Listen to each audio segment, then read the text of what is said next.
Maksudnya apa? Kita lihat HP zaman dulu yaitu BlackBerry dan juga Nokia, di mana HP BlackBerry atau Nokia ini kita cuma bisa main ular-ularan doang. Dan di mana sekarang 2024 contohnya saya contohkan dengan iPhone. Yang di mana dengan HP iPhone ini itu bisa memainkan beberapa game berat seperti Genshin Impact, Mobile Legends, dan lain-lain. Dan iPhone itu baru luncur di tahun 2013 atau 2014, itu dia pertama kali luncur. Itu iPhone pertama. Dan sekarang itu iPhone sudah versi yang keberapa? 14, 15, 16, 17, 18, mungkin sampai ke 20 dan selanjutnya. Nah, dan kalian bayangin seberapa jauh dalam satu dekade itu transformasi teknologi. Nah, menurut gua AI ini seperti HP zaman dulu yaitu Nokia dan juga BlackBerry, yang dimana AI ini belum ada orang yang bisa pakai ataupun belum bisa dimanfaatkan secara baik-baik dan fiturnya masih sedikit. Dan menurut gua 5 atau satu dekade ke depan AI ini akan menjadi super intelligence, yang menjadi super duper pintar banget. Kalian bisa tanya apapun, bahkan kalian mungkin bisa tanya gimana caranya bikin bisnis ya. Kalian bisa tanya dan dia bisa langsung jabarin kepada kalian semua. Bahkan dia bisa bikin landing page, kalian bisa bikin copywriting, semua bisa pakai AI. Ini menurut gua ya, kalau sekarang kita punya limitasi untuk berinteraksi dengan AI ini. Dengan apa? Dengan kecepatan kita mengetik dan kecepatan kita berbicara kalau dia punya space recording. Tapi kedepannya yang gua lihat adalah bagaimana caranya langsung itu disambungin ke otak kita ini. Yaitu yang sedang dikerjakan oleh Elon Musk, yaitu di project Neuralink. Jadi gimana caranya nge-bridge, karena kalau kita cuma ngomong atau kita cuma ngetik itu bagaikan sedotan yang kecil. Sedangkan kalau kita tuangin isi pikiran kita itu kayak highway informasi. Nah, itu yang sedang diciptakan oleh Elon Musk di project Neuralink. Nah, menurut gua AI ini tidak akan ada di dunia digital saja.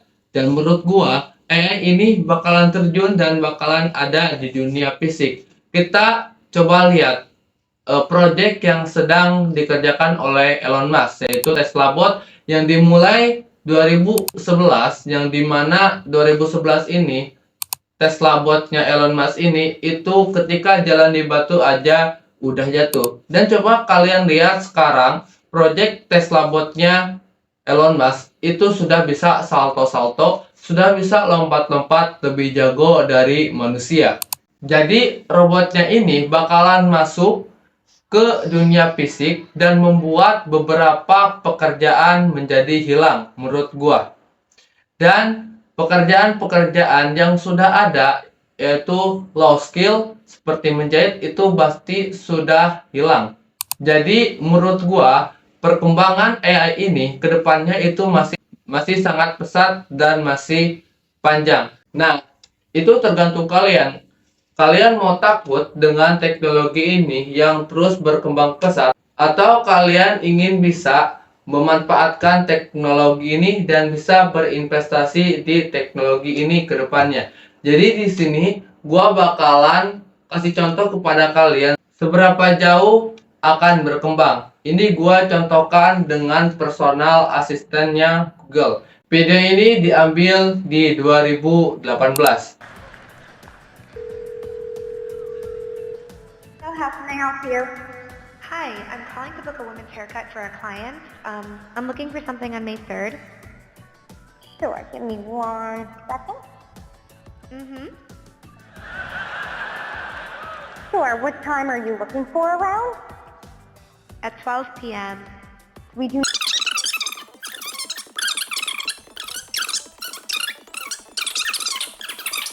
Itu orang bahkan nggak bisa bedain antara itu orang atau robot yang lagi bicara sama dia. Jadi personal assistant bisa booking waktu segala macem. Jadi PA itu bisa digantikan semua sama AI ini. Coba kalian bayangin, personal assistant tadi menjadi sales call gitu. Jadi sales misalnya Toyota pakai dia untuk jual mobil Toyota dia. Dia bisa telepon dan dia punya data itu udah kayak main catur dengan Garry Kasparov. Dia udah tahu orang tuh bakal beli kalau kita ngomong ini, bakal nggak suka kalau ngomong ini. Jadi dia udah latihan terus menerus sama dirinya sendiri ratusan juta kali diputar-putar. Dia bakal jadi sales terbaik yang ada di dunia.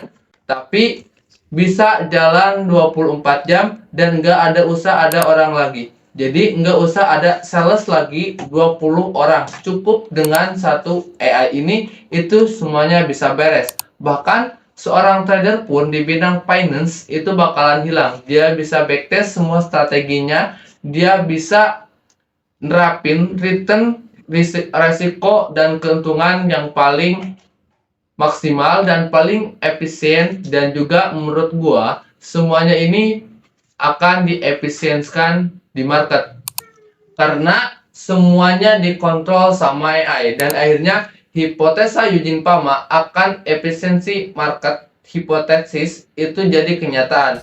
Nah, mungkin kalian di rumah tanya, apa aja pekerjaan yang bakalan hilang atau bakalan dibantai oleh AI ini? Ini menurut gua pribadi ya. Menurut gue pribadi itu adalah pekerjaan yang dikerjakan oleh fisik kita, oleh tenaga kita, yaitu seperti menjahit itu pasti sudah dibantai oleh AI ini. Dan yang kedua itu low skill. Low skill itu seperti akuntan. Oh, tapi katanya akuntan ini gak bakalan bisa diganti sama AI. Oh, gini-gini. Enggak. Akuntan juga bakalan bisa digantikan oleh AI.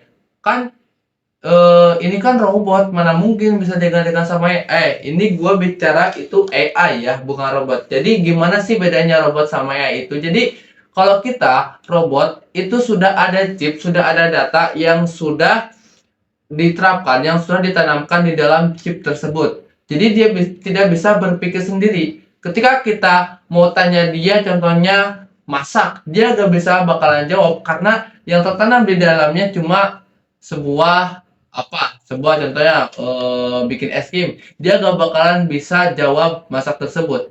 Jadi AI itu berbeda. AI itu seperti pikiran kita sendiri, dia bisa berpikir secara mandiri.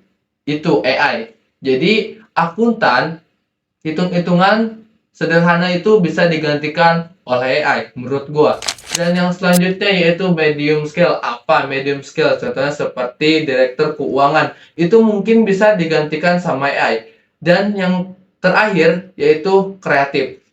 Nah, orang mikirnya, menurutnya itu dari fisik ya. Low skill, high skill, baru ke kreatif. Tapi menurut gue itu kebalik. Yaitu kreatif dulu, low skill, baru high skill. Kok bisa? Bahwasanya kreatif itu bisa digantikan oleh AI. Kalian lihat foto ini. Foto orang ini menurut kalian asli atau enggak? Sekilas ini itu seperti orang asli. Bahkan kalian gak bisain bahwasanya ini orang asli atau bukan. Tapi ini adalah foto yang di-generate oleh AI. Foto di dalam orang ini itu gak benar-benar ada di dunia, dan dia gak pernah hidup sama sekali di dunia ini.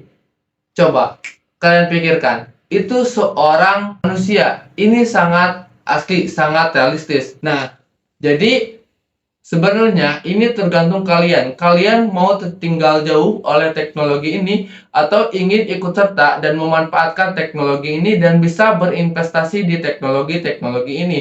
Dan ini sebenarnya salah satu alasan gua terjun ke dunia cryptocurrency. Karena kenapa? Di dunia cryptocurrency itu ada beberapa project yang dimana project tersebut itu untuk mengembangkan AI ini. Contohnya seperti render dan lain-lain. Manta juga sama.